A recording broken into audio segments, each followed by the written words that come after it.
Hi, everyone, and welcome to the Apartment Department. My name is Ann Baum. With me, as always, is my co host, Chris Johnson. We have a wonderful guest today, a repeat guest. We love when we get repeat guests because we just get to build on the conversation that we had previously. Jacob Carter, the founder of Nurture Boss, is back with us.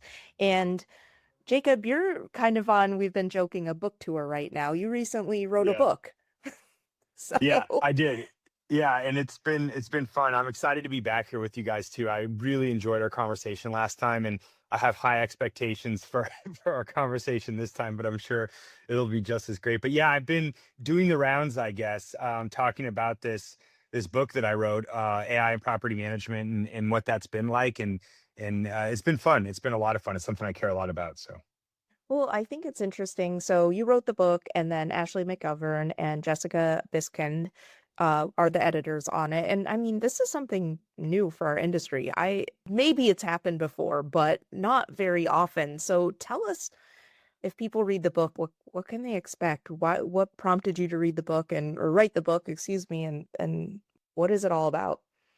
yeah, so I think one of the really cool things about this book is I don't have the number off the top of my head, and I should, but something like 25 industry veterans participated in this in what we call diary entries. A couple folks actually wrote a chapter in the book as well. So it's not just me the whole time. It's mostly me, unfortunately, but there is industry participation in there as well. So it's been really cool to watch just everybody come together and contribute to this awesome topic. And I think really important topic for where we're headed in the future. In terms of why I wrote the book, all credit goes to Ashley McGovern on this. She really pushed me to do it. I candidly, this has been hard for me because while I can appear extroverted for short periods of time, I'm not. I'm shy and introverted, and it's really hard for me to get through it. So writing this book, it's kind of who am I to do this? Like why, who do I think I am sort of a thing. And it's been a little bit like embarrassing for me through because of my own shortcomings, right? But it's been a lot of fun. And I love this topic in this arena in this industry. And talking about it, writing about it is something that I could do all day, every day. So I'm really glad that Ashley pushed me to do it. And I'm really excited about what we were able to put together. Yeah, Ashley is wonderful. And I love that, I mean, the book includes a lot of voices from multifamily because I think that's kind of the best thing about multifamily is a lot of voices coming together to move forward. And so the fact that your book basically emulates what's wonderful about the industry in book form is really great. Tell us like two or three of your favorite things from the book. Yeah, so I think what I've really liked about the outcome of this book is that it is focused on outcome, right? The idea here was not to write a book about theory, rather have it grounded in outcomes for real properties. And that's been a lot of fun to tie that together because often, especially in a topic like AI, that's what's missing is the practical application or the how-to instructions, the where do I start, and being able to go from how AI entered multifamily, where it falls short today, and where we think it's heading. It was just a really natural flow for it, and a lot of fun writing about it. That's great. I know Chris and I both have copies, and we're going to read it and then report back to you on all the things that we love and the aha moments and what we learned. Chris, Yeah. anything you want to know about the book before we move into the other thing that Jacob's really interested in right now? Well, I think it's interesting that you're writing on outcomes. I think that is probably the most important part. It's not a theory. You're talking about stuff that you've seen and you're putting it in paper. And I think that's going to be very helpful for anybody who reads it or anybody that speaks with you. Um, I'm just excited to dive in. I've already read a little bit of the book when I got it today, and it's already eye opening. So I'm excited to dive in more. And thank you for putting this out and being a force in our industry to talk about what's going on and not afraid to ask questions. I think that's what makes your company and you so much different is you came in as an outsider in a good way and you're willing to ask questions that maybe others haven't. And you're willing to learn and do things a little different, like your customer service and some of the other things that Nurture Boss has to offer. That's a little bit different in our industry and even what you're doing. Yeah, well, it's really good feedback. And I appreciate that that's resonating with you and people across multifamily. It's really good to hear that. So, all right, everyone, go buy the book. So one of the fun things about the podcast is we always ask our guests, what are you talking about right now? What are you interested in? And so, Jacob, when we asked you that question, you said the thing that I'm talking about right now and having really genuine conversations with other people in the industry about is, now that we're in this phase of AI adoption, what does our work actually look like once AI has been adopted within a company? And that's kind of a broad statement, right? So we can probably dive into what does AI adoption mean? Is it Yeah. enterprise level? Is it, leasing whatever the case may be. But tell us a little bit more about just your thought around that topic. Yeah, I think that I'll give you kind of my spiel on it, and I'd love to hear pushback as well of what you think I got wrong, or maybe if I'm thinking about something wrong. But the reality of on-site teams is every day when you walk in the door, you have a checklist of stuff that you're supposed to get done before 5 p.m., right? Follow-ups that you need to send, application screenings that you need to get feedback on and pass back to the applicant. The list goes on. And then there's real life that happens, right? You've been open for 5 minutes and a resident comes down because their upstairs neighbor was stomping on the ground all night last night. Or, it's 10 a.m. and somebody walks in off the street and wants a tour because they saw your A-frame out front. So there's the reality of the job, and then there's the must get done of the job. And I think good implementation of AI today is automating and leveraging AI decision making and action to get that checklist done so that you can do what only you can do, which is play jazz, as I refer to it in the book, right? These on-site team members aren't factory line workers, right? They're jazz musicians, and that's what they're doing all day, every day is trying to figure that out. So when you take a couple of things, you take the AI world that we live in today, you take the fact that we're in a market, a squeeze market that looks wildly different than it did 5 years ago, right? Yeah. You take something like the nearly 50% annual employee turnover in on-site teams. We're in a different world today. We just are. And we have to start thinking about what the new on-site team looks like. And I can go into more detail on what I think that looks like, but that's kind of my pitch or the gist of the topics that I've been, or the conversations rather, that I've been having, that I've been getting a lot of joy and insight out of with operators in the space. Personally, I would love to hear what you think the new on-site team looks like. Yeah. Yeah. Happy to get into it. And just cut me off and interrupt me, because I'll just talk for 15 minutes or something and everyone will be miserable who's listening. But I like to think of it this way. The on-site team's role is not shrinking, it's shifting, right? There's not less opportunity or less need for humans in multifamily, specifically on-site. The needs and opportunities are just changing. So I've heard people, talk about the time that on-site teams get back. And I've even heard some examples of what you can do with that time, like writing a handwritten letter to a prospect that toured. And I don't think that's a bad idea. I think it's missing the mark, though, right? I think that the on-site team of tomorrow and the future are community ambassadors, right? What do you do at this time? You become an expert at the community and the neighborhood. You know every floor plan like the back of your hand. You know which ones get morning sunlight and which ones get evening sunlight. You know where the residents go to get coffee on the weekend nearby, right? This way, when you're having that in-person relationship, whether it be an excellent guided tour or whether it be building relationships with your residents throughout their lease, you can use this information to be a concierge or ambassador for the property and the community at large, so that you can focus on things like better tour to lease ratios. You can focus like higher renewal rates, right? This is what you do with that extra time and energy as an on-site team member. I love that idea. We are talking about doing something similar where we go out and film and actually get some B-roll of the places that our team is telling us that's nearby. We just did this experiment at a smaller community in Grand Prairie, and it was eye-opening how much stuff is around this little community of 80 units and how much cool stuff there is for people to go do. And we actually incorporated it into a video for when people walk into the office and on our website. So along the same lines, Jacob, I think there is an opportunity for us to get better. You mentioned something that I used to think about in the new home world when I was in that world a long time ago. We did care about where sun hit, where the sun set, and where the sun rises in orientation for feng shui because of the markets that we were in Southern California. And that reminded me on how important that can be for people and for an agent to know what's going on in the community and how that works and how the units are aligned is really pretty awesome. I mean, can you imagine coming in and having that knowledge as a prospect? You're already going to stand out. And as you know, that's what I like to work on is how do you be a little bit different than your competitor? That's different, Yeah. Jacob. That's a great way of thinking about it.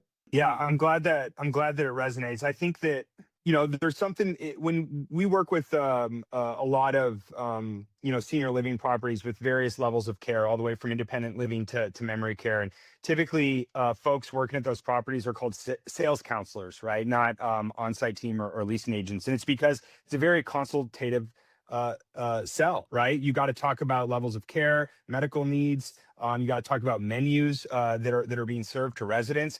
And I think that what the reality that we see is that leasing agents that are working at traditional multifamily properties are bogged down by that checklist that I referred to earlier. So you don't have the mental freedom, space, capacity to do the stuff that we're talking about, Chris. So this is a huge opportunity when you bring AI into the world and you're automating the rote tasks and getting AI decision making and action around the rote tasks, that you create the mental space, the psychological safety, right, to start focusing on these things. And when you notice the prospect pulls up for the tour in a really nice car, you can say, hey, it looks like you really care about your car. That's a great car. You're going to love our shaded parking, or you're going to love our dedicated parking garages, right? These are the kinds of tactics that we need to normalize. And the best way to do that, I think, is to give people the space to be able to focus on it. I think that is it's interesting. I'm thinking, I was hoping, Chris, I was like, jump in with another question so I don't have to Well, like I saw pull the my end. brain out I of saw the this. and light bulb go off, and I know you got a lot of stuff going on in your head. But it Yeah. kind of leads me, this is a little bit of a tangent. I don't want to get too off topic. But Jacob, it does lead me, why don't we do some of these, I don't want to call it sales tactics, but why don't we arm our on-site teams with this information? And why aren't we already doing this? I guess is where I'm getting at. Where have we gotten lost in the process where they do need to sell? And by the way, on-site team members are psychologists. Some days they they deal with a lot with the residents and the prospects and just everyday emergencies that happen on site that a lot of us came and think about happening. Where did we go astray? Why are we so much different than some of these other industries where it's the norm? Chris, you read my Yeah, mind, by the way. Sorry, that's literally, that's why I was like, but why aren't we already doing this? But the mental space part, then yes. But why'd we get away from this? Why aren't we doing this? yeah, I would love to know what other people in the industry, how they would answer this question. I think that, like all things in life, we're some of our parts, and there are many parts that made up this reality of today. I think a really easy one to point to, though, is the rapid shift in the economic state of the industry from, Yeah. we'll call it 2018 to 2026. So when we saw this economic boom, I say post COVID, but really during COVID, right? This massive economic boom, a few things came with that. The economy was strong and Americans had more money than ever, right? Unemployment was way down. So we have folks that are making paychecks, and the pay for employees was way up. So they're making more money than they have. On top of that, we had the biggest supply dump into multifamily that we'd seen since the 80s, right? I think something like 600,000 units came online over an 18-month period because interest rates were so low. So developers are building. So we're in this environment where everybody's flush, right? And there are literally lines out the door trying to get folks to move in. And the new resident moving in is going to pay you 30% more than the resident that's living there right now. So your motivation to renewal is completely gone, right? And now you're just motivated to get in these new tenants or renters into your apartment. So by necessity, on-site team members became application processors, right? That's what their main goal was to get the paperwork across the finish line so you can get the lease signed and you can get that 30% increase in rent over the resident that was there before. And then pretty rapidly, everything switched, right? And now we're in this squeeze market all of a sudden where you're seeing things like 3 months free being offered because you're trying to keep up with the Joneses next door, and the economic state has totally changed. You're seeing a 3.4x increase in loan delinquencies from multifamily, asset owners. You're seeing 1 in 7 residents are delinquent today on their rent, right? So we're in a totally different world that's being ran by, folks that learned how to do what they do during the boom era that I just described. So we had this rapid shift in the reality of managing multifamily properties and owning multifamily properties, and there's some whiplash going on, right? And we're not trained for the world that we're in right now. That's my answer to the question. But I'm sure some people will agree and some people will say I got it totally wrong, but I'm going to stick with it. I will agree that that does play a role, but I will also just push back. And I've been doing this for a pretty long time. I think this has been going on whether we were in a boom or a bust market. I go back to I started in 2006 with new homes and with marketing, with apartments, multifamily. And yeah, we had boom then too, but the good salespeople could get through it. And it just seems like some of the other industries we train better. And I think you're right. I think there are some order takers for sure. That happens. But I want to know why we haven't spent more time on our people. They're so important. They're the whole reason. I tell them all the time. The only reason I collect a paycheck because of you. And that's the truth. Our on-site teams are so important. We got to get them this information. And I love this idea. I'm going to run with it. I have an idea of how we can make this work in our portfolio, of getting the word out of what our properties have to offer and what people actually love about being there. Why? I think it's a really good idea. Yeah, and I think, where we've heard this theme showing up is the conversations we've had with a couple other guests haven't necessarily been about, because of AI, the on-site role has to shift and becoming more sales consultants, but the conversation we've been hearing has been more about breaking out of this sea of sameness. And so the concepts are the same.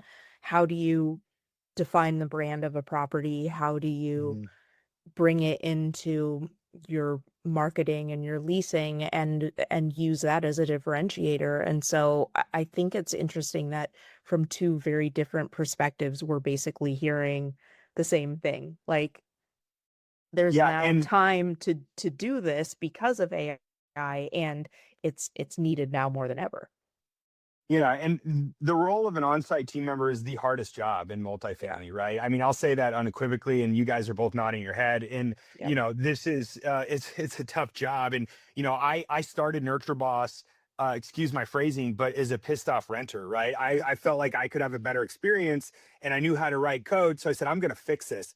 And because I'm a good product person, really quickly, I spent a lot of time sitting behind the leasing desk with my users, right? And watching them and helping them go throughout their day. And man, was it eye-opening. It was so eye-opening to me to see what on-site team members are dealing with every day, how hard their job is. And now a lot of what drives Nurture Boss isn't just the better renter experience. While that's always going to be our core, it's also the better on-site team member experience as well, right? And I think that, to your point, Chris, you keep using the word invest when you're talking about your teams, and that's the answer, I think, right?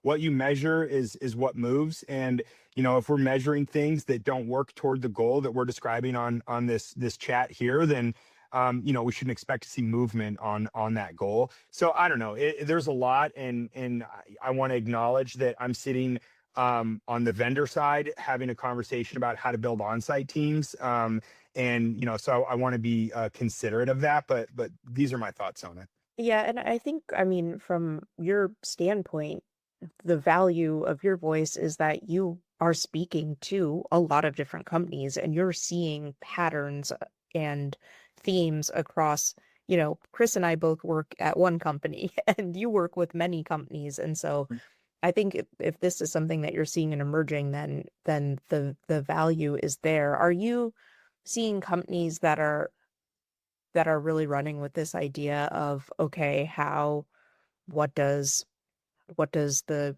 on-site job look like in post AI era. I don't even know. Yeah.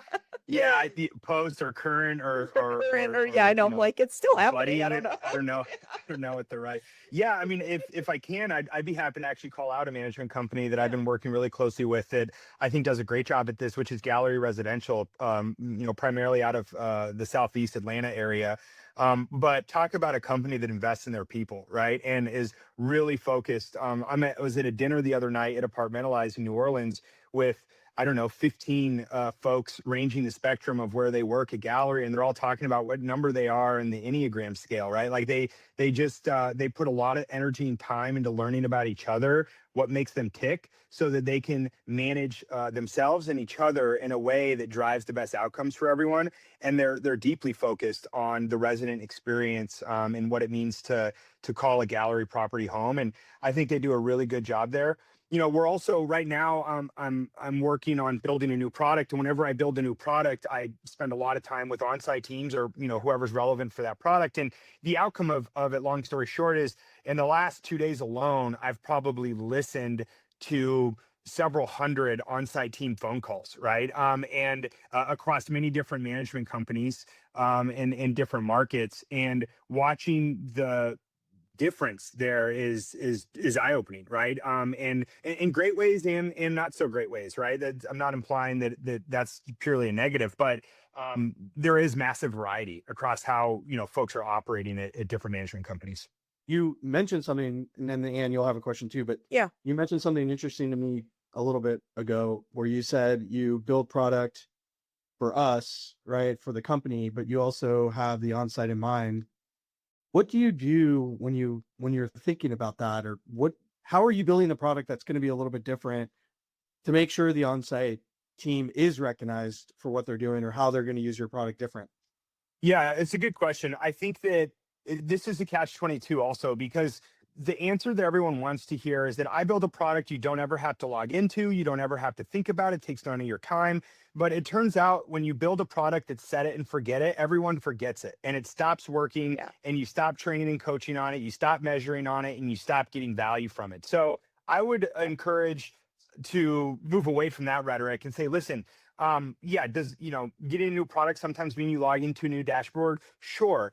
You log into 300 dashboards every week. It's a part of life now, right? So let's not make that a blocker anymore. The question is, when you are logged in, how hard or easy is it to get the things done that you need to get done? Is things being surfaced to you and put right in front of you to take action? Or are you having to dig through numbers and reports to try to find what you need, right? So it's more about UX or usability, the user experience, than it is about having another UI, user interface, to have to log into. But I think that for me specifically, in my unique lens on the products that we build, often how we shine a light on the on-site team is when you do have that AI to human handoff, right? When the human in the loop comes into play, you want to shine a light on saying, look, human took over, did a great job, closed the deal, handled the objection, whatever it was, and now we're back on the rails again to have AI take over and facilitate more automation throughout the journey here. So I think there's a great opportunity in AI products to really shine a spotlight on the people on the teams that are doing a great job. I have two thoughts, but going back to the measurement, you're talking about Gallery, and are you seeing more companies now really revisit their metrics and what teams are responsible for, and holding them accountable to certain KPIs that work alongside their AI tools or are because of their AI tools? Like, is that an emerging trend? I wish my answer was unequivocally yes, Anne, to that question. I don't think I'd call it an emerging trend. I'd call it a topic of conversation. And I think we need to move beyond that as fast as humanly possible so that it becomes an emerging trend. Yeah, no, I agree with you. I mean, I think because you're absolutely right. As soon as you start putting together measurements of some sort of process or some sort of outcome, then it really does shed light on what's working well, what isn't working well. And I think that brings me to my other point too, is I've been thinking a lot about this idea of when you implement technology or AI, then who's responsible for the ongoing management and maintenance of it and optimization, and is that being defined within organizations, or is it like, hey, this is deployed now. The end users are, site teams and they're supposed to use it.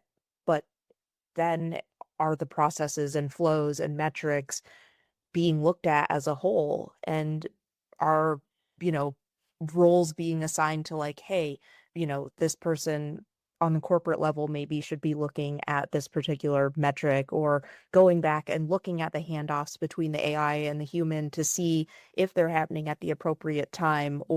And so that's what I think about a lot is like, uh, people who have heard me talk about this, defining the gray area, but like, is that happening? Because I think that that's really, that to me is part of this like AI rollout, is the definition of who makes sure that this continues to work within the organization.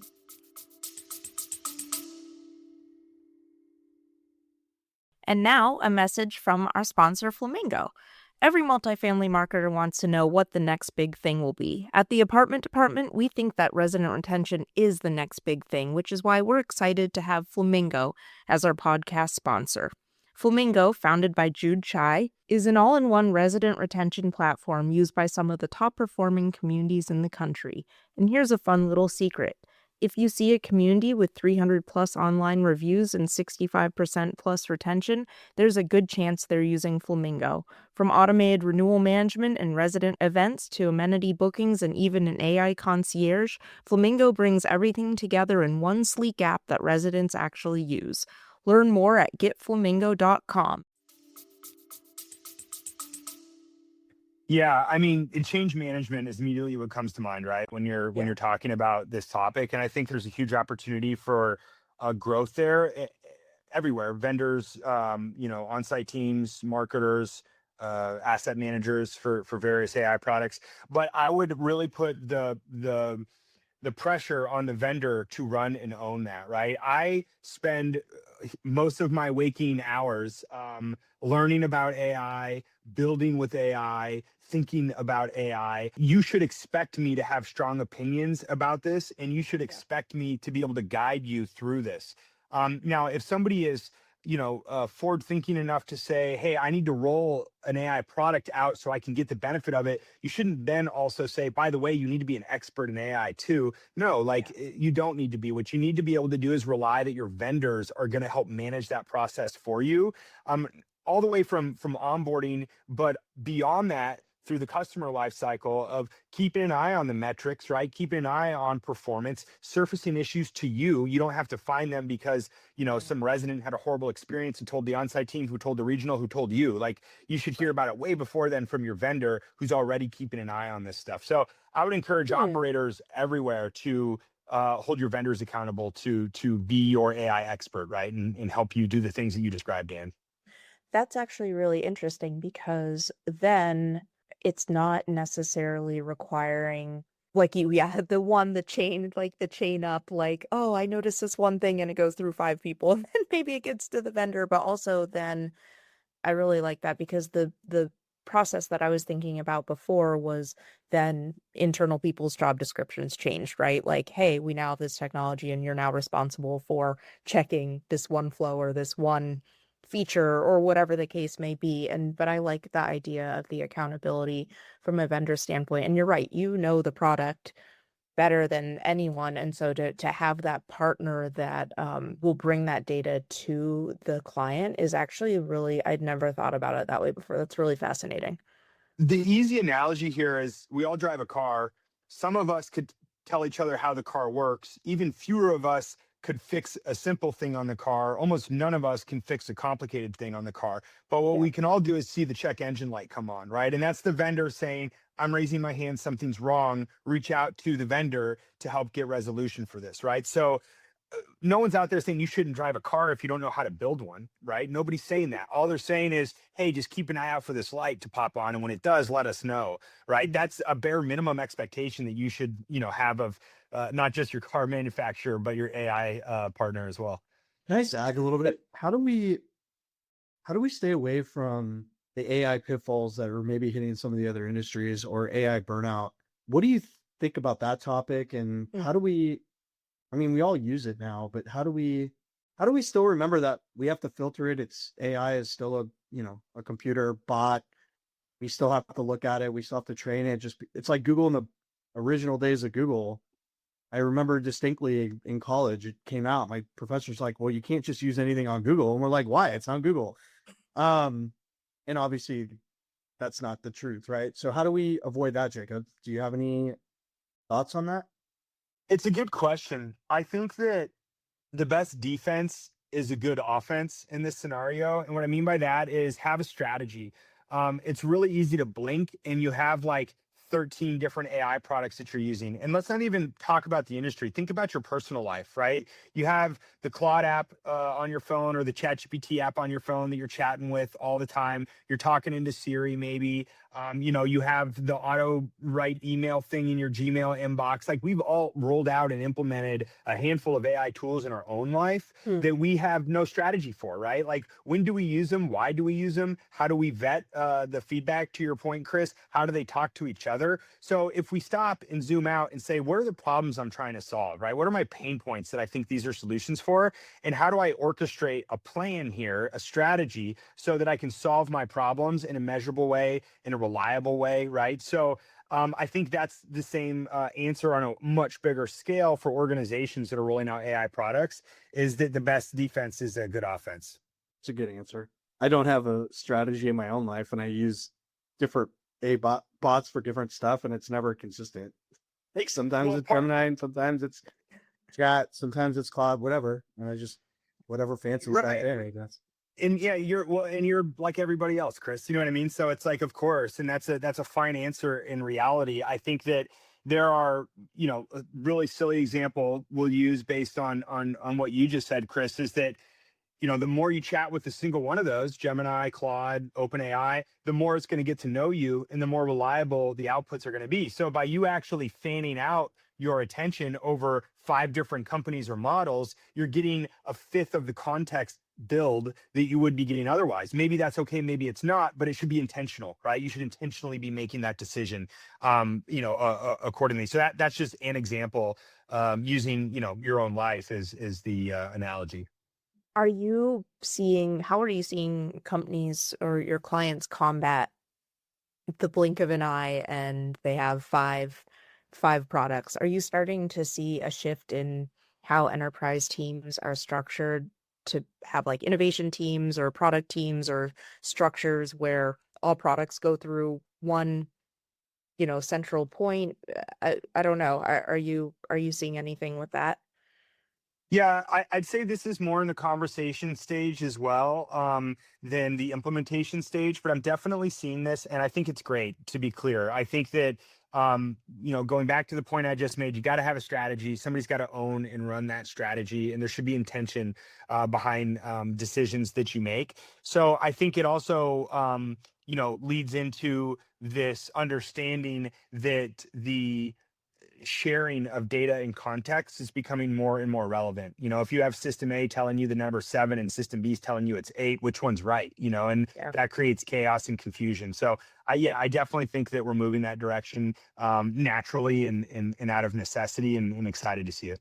Good. Yeah. I think I hear horror stories. Sometimes we have a pretty good process where tech decisions go through a centralized team, and so that's a great system. But I've heard horror stories from other people like, yeah, I turned around and my ops team bought a technology that we already use from a marketing standpoint. And I think there's probably a lot of feature overlap now, as Mhm. well. And kind of what you're talking about, competing data. And so to have one group with their eye on it is probably good, but that'll be interesting to hear that become a topic and not kind of like you're saying, there are whispers right now.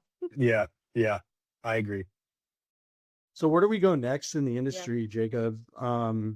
Take yourself out of it. I know you're deeply into it, but what's next for us? Do we continue down the path of trying to get AI integrated in all of the things that we're doing in ops, including residents and all the stuff that has come up? I would say more recently, last couple of years. Do we expand on that? Do we pull back? Do we just let it go? What's next? Are we going to have robots cleaning up trash. I mean, what's going on in our world and how are we going to use this technology to benefit our residents and our teams? Yeah, it's funny. I have a chapter in the book that I'm paraphrasing, like, what does the future look like for AI and multifamily? And the first sentence is, I have absolutely no idea. And I think that that's honest and important. I have no idea what AI is going to look like 10 years from now, 5 years from now, 18 months from now, right? What I do feel comfortable saying though is that you will not be able to be left behind in this, right? AI will drag you forward kicking and screaming, and you can either get on board or not. And what I mean by that is that there will always be people in the organization that see the benefit, the outcome, and are believers of the future when it comes to AI that will drive it forward, right? Now I think that what I feel comfortable predicting is that we are going to move from doers to managers, right? So right now we do a lot of things. We take a lot of action and we get a lot of stuff done.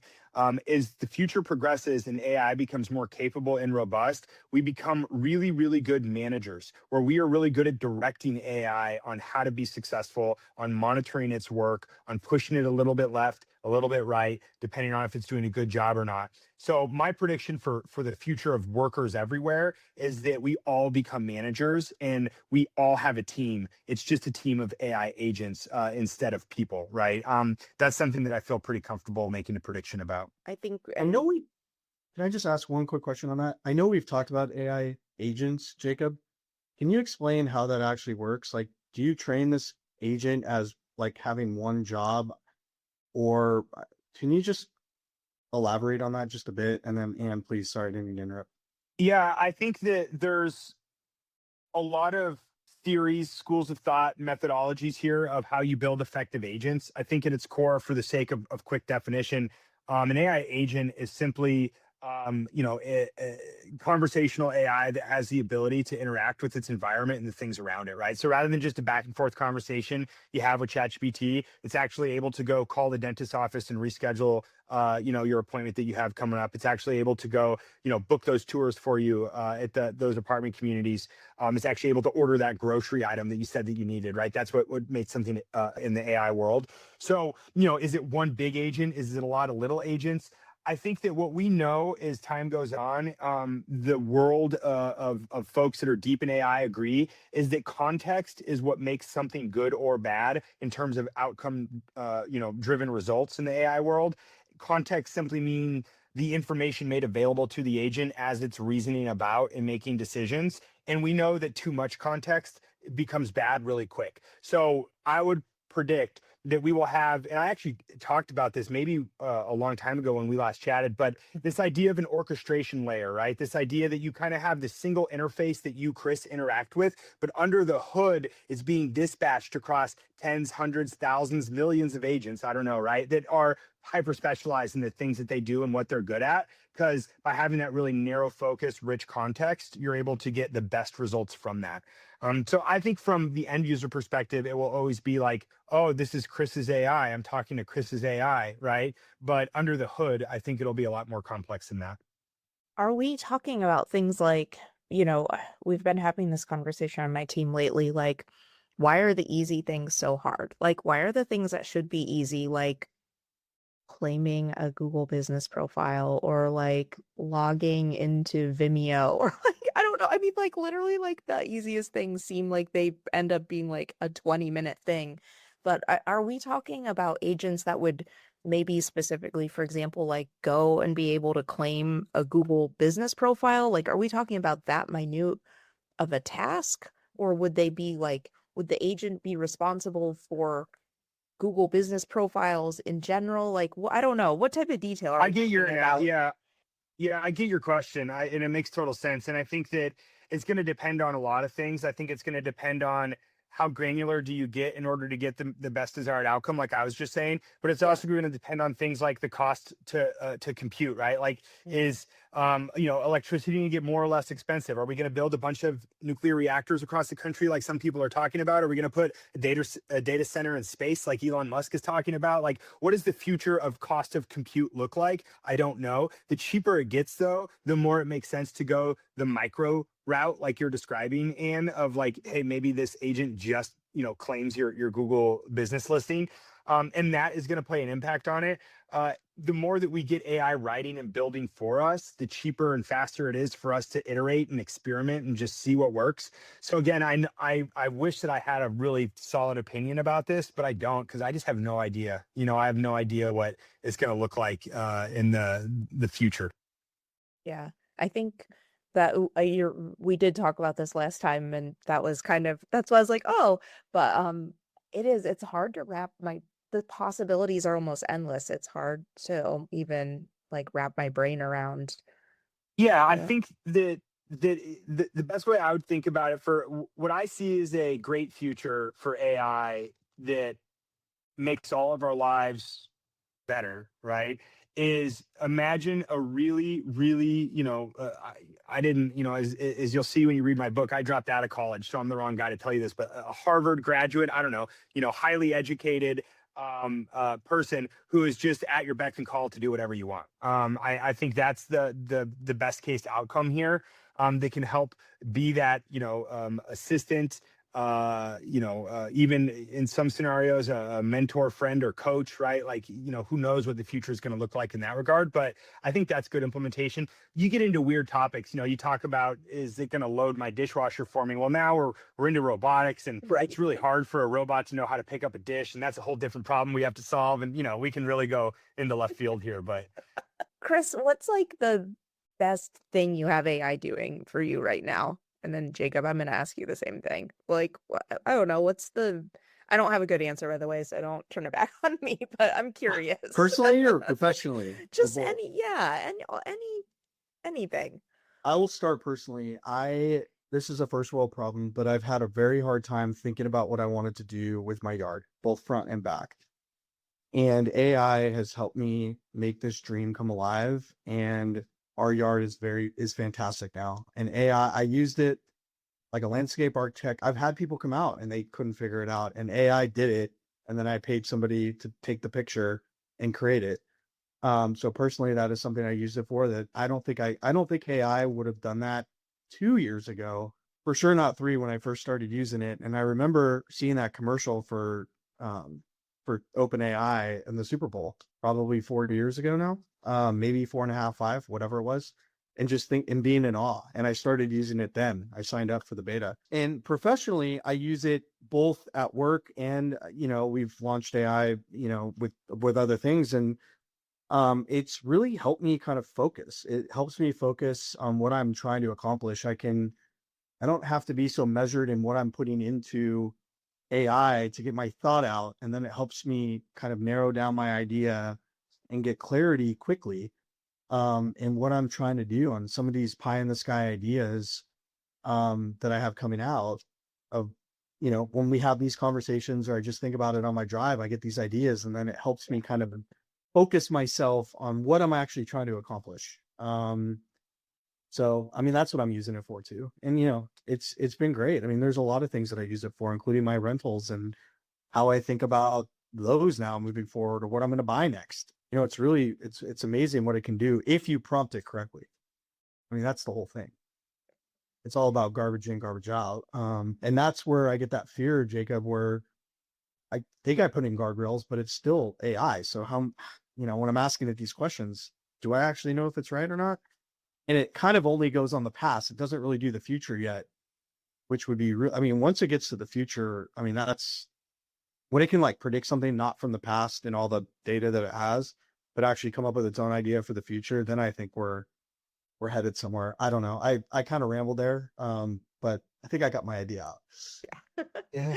No, I loved it. I think that, yeah, like AGI, artificial general intelligence, is this idea where large language models, or generative AI, which we're all loving and using today, is very much predicated on, the inputs, the internet, right? It reads the whole internet. It reads all the text. It knows all the things there are. And it uses that to build a prediction model to say the most likely output, right? And that's not creating something new. It is in the sense that the output probably those order of words have never appeared in history before, right? It is novel in that sense, but it is not going to, cure cancer, which I believe AI will do. Generative AI is very unlikely to be the thing that does that. AGI going into the future, Chris, to use your phrase, is the thing that will. So yeah, that'll be mind blowing and change everything forever when or if that becomes a thing. Can I ask one quick question before you answer, Jacob? Because I'd be curious to see how you use it. I saw something, and can you just clarify for me that AI can be manipulated if you know what you're doing by plugging in a Reddit chat or getting into the sources that it's pulling from and putting something in it that may or may not be true. And again, I feel like I'm kind of talking about this topic over and over again, but how do you kind of fight those demons where people are going to put info out there that they know AI is going to pick up and they know it's wrong? There's no guardrails, right? Well, so a few things. This is where I wish we had somebody that worked in Anthropic or OpenAI to give into, or to give a more robust answer to this. But I know a bit here, and I can tell you some things. And what I know to be true is that, these large language models are not reading context out of a Reddit sub thread. I don't even know what they're called I'm not a Redditor, which all my friends will be upset about, but whatever those are called. And just saying, oh, this is the truth, and I'm going to repeat it as the truth, right? There is a lot of training that goes on to understand what is true and not true, and we won't define that for the sake of brevity. But really importantly, though, all of these large language models have something that really impacts this. Hey, don't tell somebody how to make a bomb. Don't tell somebody that they should harm themselves. And that's called alignment, right? And as AI models evolve, the alignment is getting more aggressive and more stringent.